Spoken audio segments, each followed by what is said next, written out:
የትግራይ መንግስት በቅርቡ ይመሰረታል። ይመሰረታል ማለት የነበረው ሬጅስትሬት ይደረጋል ማለት ነው። የህወሓት የቲዲኤፍ ውሳኔዎች ያው ውይይት በጣም በሰፊው ወረ ተጀምሯል። ወደ ቀበሌ ወርዷል፣ ወደ ወረዳ ወርዷል። በየቦታው ያለው የድርጅቱ አባላት እየተወያዩበት ነው። ከዛ ደግሞ ማስ ህብረተሰብ ደግሞ ውይይት ነው። ውይይቱ ያለው የህወሓት የቲዲኤፍ ውሳኔዎችን በተመለከተ ነው። የወረዳ ምክር ቤቶች ይሰበሰባሉ። ከዛ ተወካዮቻቸውን ወደ የክልሉ ምክር ቤት ይመጣሉ።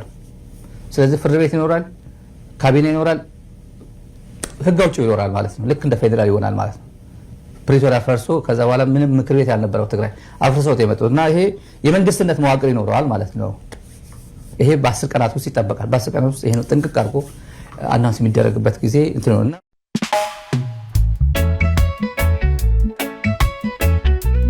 ይህ አብሪ ሚዲያ ነው። አብሪ ሚዲያ አንድነትና ፍቅርን በማጎልበት ሰላምና እድገትን በማስፈን ረገድ የበኩሉን አስተዋጽኦ ለማበርከት የሚሰራ ሚዲያ ነው። አብሪ ብሩህ ዘመንን አብሳሪ። አብሪ ሚዲያን ሰብስክራይብ፣ ሼር ያድርጉ።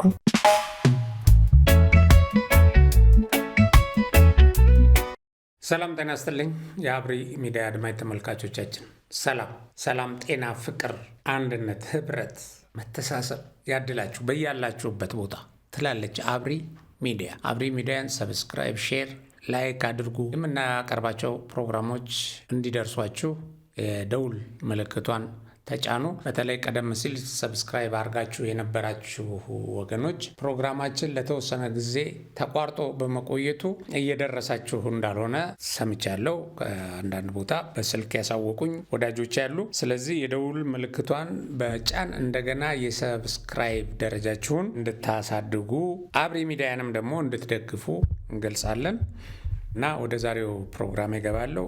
የዛሬው ፕሮግራሜ የሚያተኩረው የኢትዮጵያ ችግር መፈልፈያ የሆነው የቲፒኤልኤፍ ጉዳይ ላይ ነው። ያው በመግቢያችን እንደሰማችሁት በመክፈቻው ላይ ስታሊን ገብረስላሴ የትግራይ መንግስት ይመሰረታል በ10 ቀን ውስጥ እውን ይሆናል ብሎናል። የትግራይ መንግስት በቅርቡ ይመሰረታል ማለት የነበረው ሬጅስትሬት ይደረጋል ማለት ነው። የህወሓት የቲዲኤፍ ውሳኔዎች ያው ውይይት በጣም በሰፊው ወረ ተጀምሯል። ወደ ቀበሌ ወርዷል፣ ወደ ወረዳ ወርዷል። በየቦታው ያለው የድርጅቱ አባላት እየተወያዩበት ነው። ከዛ ደግሞ ማስ ህብረተሰብ ደግሞ ውይይት ነው። ውይይቱ ያለው የህወሓት የቲዲኤፍ ውሳኔዎችን በተመለከተ ነው። የወረዳ ምክር ቤቶች ይሰበሰባሉ። ከዛ ተወካዮቻቸውን ወደ የክልሉ ምክር ቤት ይመጣሉ። ስለዚህ ፍርድ ቤት ይኖራል፣ ካቢኔ ይኖራል፣ ህግ አውጪው ይኖራል ማለት ነው። ልክ እንደ ፌዴራል ይሆናል ማለት ነው። ፕሪቶሪያ ፈርሶ ከዛ በኋላ ምንም ምክር ቤት ያልነበረው ትግራይ አፍርሰውት የመጡት እና ይሄ የመንግስትነት መዋቅር ይኖረዋል ማለት ነው። ይሄ በ10 ቀናት ውስጥ ይጠበቃል። በ10 ቀናት ውስጥ ይሄ ነው ጥንቅቅ አድርጎ አናውንስ የሚደረግበት ጊዜ እንትን ነውና ይሄ ስታሊን የሚባል ሰው ቀደም ብሎም እኔ በህይወቴ ቁጭ ብዬ በእኔ ዕድሜ ኢትዮጵያ ስትፈራረስ በማየቴ በጣም ደስተኛ ነኝ ብሎ እርካታውን የገለጸ የኢትዮጵያ ጠላት ነው። የሚመኘው የምትፈራረስ ሀገር ነው እና በሱ ቤት ያኔ ቲፒኤልኤፍ ደብረ ብርሃን የደረሰ ጊዜ እንደፈራረሰች ሆኖ ነው የተሰማውና እየቦረቀ ኢትዮጵያ ስትፈራረስ አይቻለሁ ብሎናል። አሁን ደግሞ የትግራይ መንግስት በ10 ቀን ውስጥ ይመሰረታል ብሎ ዝርዝሩን እያቀረበልን ነው። ባይዘዌ ትናንትና ደግሞ ደብረጽዮን ገብረ ሚካኤል ይሄ ስልጣን ካልተሰጠኝ እሞታለሁ፣ የትግራይን ህዝብ የትግራይን ወጣት ለእልቂት የሚያዘጋጅ ደብረጽዮን በደደቢት ሚዲያ ላይ ቀርቦ ኢትዮጵያ ጎረቤት ሀገር ነች ብሏል። ያው ሁለቱን አንድ ላይ አጣምራቸው ስታዩቸው በቃ የትግራይ መንግስት የሚል ቅዠት፣ ለምን እኛ ካልገዛናት፣ እኛ ካልዘረፍናት፣ እኛ ወደ ነበረ የአምባገነን መንበራችን ካልተመለስን ኢትዮጵያን የምትባለን ሀገር እናፈራርሳታለን የሚለው የህወሓቱ ቁንጮ ኢትዮጵያ ከእንግዲህ በኋላ ጎረቤት ሀገር ናት በማለት ጠርቷል። እና እንደዚህ ይሉና ደግሞ ያው ሀፍረት የሚባል የላቸውም። ነውር ቀለባቸው ነው። ነውር መገለጫቸው ነው። ነውር የህልውናቸው የሰብዕናቸው ዋና መሰረት ነው። በቃ ሰብዕናቸው በነውር የተገነባ ነው እና ምን ይሉናል? በጀት ይላሉ። እንደዚህ እያሉ ኢትዮጵያ ጎረቤት ሀገር ናት እያሉ ከሌላ ጎረቤት ሀገር ኤርትራ ከኢትዮጵያ ጠላት ትዕዛዝና እርዳታ እየተቀበሉ ኢትዮጵያ ሊወጉ እየተዘጋጁ በጀት አምጣ ይሉታል። አንፈልግም ከሚሏት ሀገር ላይ ማለት ነው። እና ይህ የበጀት ጥያቄ ያው በዚሁ ሰሞን ለፌዴራል መንግስት ቀርቧል። እዚህ ላይ በስክሪንሻቱ ደብዳቤውን እዩት። እና ምን ይላል? ለኢፌዴሪ ገንዘብ ሚኒስቴር አዲስ አበባ ወራዊ በጀት እንዲለቀቅልን ይመለከታል ይላል። ለክልላችን ከጸደቀው በጀት በየወሩ መላክ ከነበረበት ከጥቅምት እስከ መጋቢት ያልተላከ ብር 8 ቢሊዮን 590,812 ከ203 ምናምን ለ9 ቢሊዮን የተጠጋ ማለት ነው። 8 ቢሊዮን 590,812,203 ብር ከ24 ሳንቲም ብሎ ሳንቲሟንም ጠቅሶ ባለመላኩ ይላል። ለመንግስት ሰራተኛ ደሞዝ መክፈል አልተቻለም። በአጠቃላይ 141,000 የመንግስት ሰራተኛ ደሞዝ አለመክፈላችን ሰራተኛ በችግር ላይ መሆኑና እንዲሁም ለዘላቂ ልማት ማስፈጸሚያ ከ20 በላይ ፕሮጀክት የጸደቀው በጀት ብር 844,200,000 በጊዜው ስላልመጣ የዓለም ባንክ ኦዲተሮች አጠቃቀሙን አይቶ እንደ ግኝት አስተያየት እየሰጡብን ስለሚገኙ ይሄ ሁሉ ብር ይለቀቅልን ይላል። ሌላ ደግሞ 8 ቢሊዮንም እንደዚሁ ለፕሮጀክት አፈጻጸም አለን ነው የሚለው። እና ይህንን ችግር ተረድታችሁ ለክልላችን መላክ ያለበት በጀት እንዲለቀቅልን እየጠየቅን ለሚደረግልን ትብብር አስቀድመን እያመሰግን ከሚኒስቴር መስሪያ ቤታችሁ መላክ ያለበትና የተላከልንን ዝርዝር መረጃ ከዚህ በታች አቅርበናል ይላል። የመጣውና ያልመጣውን እዚህ ቻርት ሰርተው ዘርዝረዋል። አምጣ በጀት እያሉ ነው። እና ይህን ይጠይቃል። በየወረዳው ተሰብስቦ አሁን ስታሊን እንደነገረን መንግስት የሚያደርጋቸውን መዋቅር እየሰሩ ነው የሚለን መንግስት። የትግራይ መንግስት የትግራይ ክልላዊ ሳይሆን ራሱን የቻለ የትግራይ መንግስት ማለት ነው። ስለዚህ ለዚህ ዝግጅታቸው፣ ለዚህ ማጠናከሪያቸው፣ ለዚህ አቅም እንዲሆናቸው ደግሞ ገንዘብ ስጡን እያሉ ነው። እና እንደነገርኳችሁ ስታሊን በ10 ቀን ውስጥ የትግራይ መንግስት እውን ይሆናል ብሎናል። ጊዜያዊ መንግስቱ ደግሞ በታደሰ ወረደ የሚመራው ጊዜያዊ መንግስት ይሄ ህወሓት የመደበውን መዋቅር እና አደረጃጀት አልቀበልም፣ የነበረው አደረጃጀት ይቀጥላል ብሏል። ብሎም የተወሰኑ የአመራር ውስጥ ያሉ ሰዎችን አንስቷል። ታደሰ ወረደ በአስተዳደራቸው ውስጥ የሚገኙ 3 የህወሓት ባለስልጣናትን ከስልጣናቸው አሰናብተዋል። ባይዘዌ ወሳኝ የሆኑ ባለስልጣናት ናቸው። እነዚህ ባለስልጣናት አዲሱን መንግስት ይመሰረታሉ ተብሎ ተስፋ የተጣለባቸው አንደኛ አማኑኤል አሰፋን የክልሉ ምክትል ርዕሰ መስተዳድር ሆነው ሲያገለግሉ የቆዩትን ከስልጣናቸው አንስቷቸዋል ከኃላፊነታቸው። ሁለተኛው የመቀሌ ከተማ ከንቲባን ነው። ከዚህ በፊት ቁልፍ ሰብረው ስልጣን ላይ ያስቀመጡትን የመቀሌ ከንቲባ ማለት ነው። ሶስተኛ የትግራይ ቴሌቪዥን ጣቢያ ስራ አስፈጻሚን ከኃላፊነት አንስተዋል። ይህም በጣም ጠንክሮ ሌሎች ጋዜጠኞችም ከዚህ ድርጅት ጋር አንሰራም፣ የዚህም ፕሮፓጋንዳ አንሰራም እያሉ ሲኮበልሉ እዛ ሆኖ ለቲፒኤልኤፍ ፕሮፓጋንዳ የሚሰራ ነው የትግራይ ቴሌቪዥን ጣቢያ ስራ አስፈጻሚ። እነዚህን 3 ሰዎች ጀነራል ታደሰ ከኃላፊነታቸው አንስተዋቸዋል። በሌላ በኩል ይሄ ህወሓት የወሰደው እርምጃ የጦርነት አዋጅ ነው።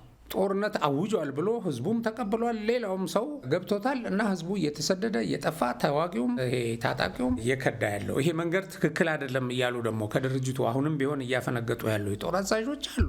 የጦርነት አዋጅ ነው ተብሎ በጣም የሚገርመው ግን ከህወሓት በላይ ህወሓት ነኝ የሚለው ልደቱ አያሌው ወጥቶ ህወሓት ጦርነት አላወጀም የሚል ህወሓት ጦርነት አላወጀም ብሎ የሚሟገተው ደግሞ ከማን ጋር መሰላቸው? የህወሓት የፕሮፓጋንዳ ጠንካራ ፕሮፓጋንዲስትና ደጋፊ ከነበረው እንግዲህ በተወላጅነቱም ተጋሩ ከሆነው ሰው ጋር ነው የሚሟገተው። እስቲ ያዳምጡት። እንዱ በጣም እኮ ነው የሚገርመው። ቲፒኤልኤፍ የፕሪቶሪያ ስምምነት ፈርሷልና የቀድሞ መስተዳድር ወደ ነበረበት ይመለሳል ሲል ግን ጦርነት አወጀ አልከው። አይ ቲንክ ወደ ህሊና ተመለስ። this is not fair። መልካም እርማት። አሁንም ልደቱ ተሳስቷል። እኔ የፕሪቶሪያ ስምምነት ማፍረስ ባለመተግበር የፌዴራል መንግስቱ ተጠያቂ ነው ያልኩት። ሁሉም በፕሪቶሪያ ጦርነት ያወጀው ቲፒኤልኤፍ አዳምጠኛ እንዴ አንተ ዝም ብዬ ሰማህ ነበር። መቆሚያ የለውም። ያንተ እኮ ያንተም መቆሚያ የለውም። የሚጨበጥ ነገር የለህም። ኦፒኒየን እኮ ነው ቫልዩ የሚደረገው። ምንም የሚረባ ይሁን የማይረባ ከሆነ ምድል እኩል ድል ልጠይቅ ከፈለክ እኔ ወይነኝ እኮ አሁን ዛሬ ሮል የለኝም። እኔ ሌላ ኦፒኒየን ይመስለኛል። ይሄ ኦፒኒየን አይደለም፣ ፍረጃ ነው። ኦፒኒየን እንደዚህ አይደለም። አንድ ሰው ኦፒኒየን አይረባምና የመናገር እድል የለህም አይባልም። ይሄ የለየለት ፍረጃና ክስ ነው። ቲፒኤልኤፍ እኔ እስከሰማሁት ድረስ ጦርነት አላወጀም። እንዳውም ነው አለ እኮ እሱ ለሱ ጦርነት ማወጃ ነው አለ እኮ። ስለዚህ ያብራራ እሱ ነው ታዲያ ወደ ህሊና ተመለስ። ፌር አይደለም ያለ መረጃ እንደዚህ ብለህ አትናገር ምለው ለዛ ነው እኮ። ስለዚህ ወደ እሺ ፓራላል ባንዴ ፓራላል ስርዓት እንግዲህ እኔ ምን መሰለህ እየቆየን የምንወያያቸው ነገሮች ለቅድሞ ውይይቴ ማጠናከሪያ የሆኑልኝ ነው። ችግር የለውም ተመልካች ይታዘብ። አሁንም ቢሆን ያለ መረጃ አትናገር። ቲፒኤልኤፍ ጦርነት አላወጀም፣ አልሰማሁም።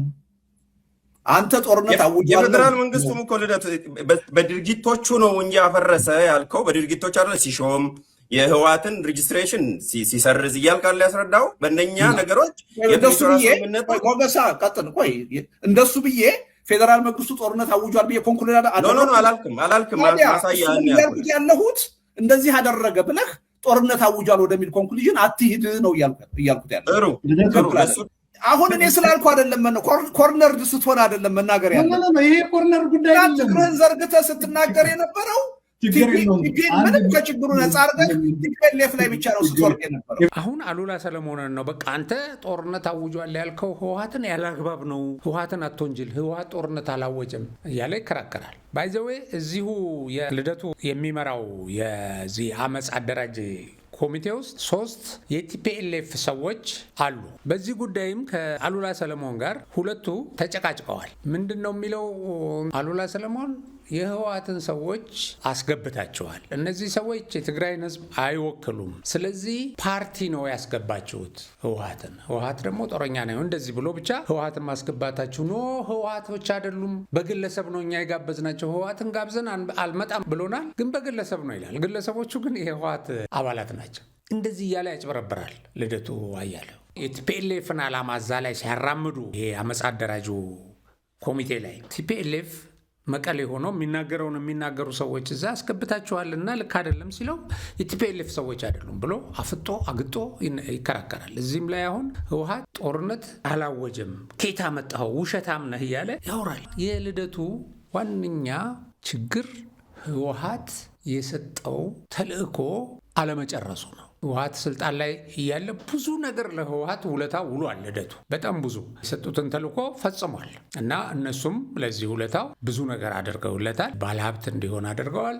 ራሱን እንዲጠብቅበትም ትጥቅ አስታጥቀውታል። ከዚህ በኋላ ልደቱ ይሄ ፓርቲ ወድቆ ተንኮታክቶ መቀሌ ከመሸገ በኋላ ራሱ በህዝብ ተተፍቶ የተወሰነ ጊዜ እንኳን ራሱ ህወሓት ያሸለበበትን ጊዜ ራሱ ህወሓት አሁን መርዙን መልሶ እስኪሰራ የተወሰነ ጊዜ ያሸልቦ ነበር። የዛን ያህል ጥሞና ጊዜ ሁሉ አልወሰደም። ልደቱ ወጥቶ ለህወሓት ሲታገል አይንህን አፈጠ ጥርስህን አግጠ እንዲህ ህሊናህን ሸጠህ ትሟገታለህ እንጂ ህወሓት ወደ ጦርነት አልገባውም፣ ጦርነት አላወጅኩም አላለን።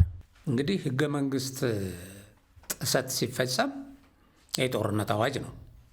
የፕሪቶሪያ ስምምነት ሲፈርስ የጦርነት አዋጅ ነው እና የትግራይ ህዝብ ከችግር እንዳይወጣ በጣም እየሰሩ ያሉ ቲፒኤልኤፍ እና ቲፒኤልኤፍ የጠፈጠፋቸው ኃይሎች ናቸው። በሌላውም የኢትዮጵያ ህዝብ ላይ በሌላው ክልልም ላይ ችግር የሚፈጥሩ ናቸው። ያው በዛም ጦርነት ተሸማቀው ተኮማትረው እዛ እንዲቀመጡ ተደረገ በህግ ማስከበሩ ውጊያ እንጂ ለቀጠናው ሁሉ አደገኛ የሆኑ ኃይሎች ናቸው። ግን አሁን ራሳቸው በጫሩት እሳት ራሳቸው እያቀጣጠሉ ባሉት የጦርነት ጉሰማ ራሳቸው እንደሚቃጠሉ ግልጽ ነው። ያቀዱት ኢትዮጵያን የማፍረስ ዓላማ አይሳካላቸውም። ህዝቡ ግን ከነዚህ የጥፋት ኃይሎች ራሱን መጠበቅ አለበት። እስካሁንም የሚወስዳቸው እርምጃዎች በጣም ጥሩ ናቸው።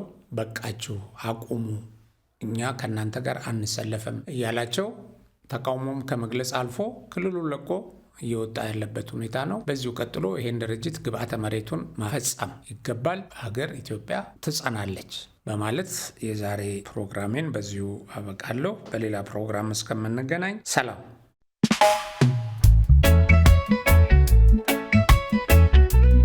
ይህ አብሪ ሚዲያ ነው። አብሪ ሚዲያ አንድነትና ፍቅርን በማጎልበት ሰላምና እድገትን በማስፈን ረገድ የበኩሉን አስተዋጽኦ ለማበርከት የሚሰራ ሚዲያ ነው። አብሪ ብሩህ ዘመንን አብሳሪ። አብሪ ሚዲያን ሰብስክራይብ፣ ሼር ያድርጉ።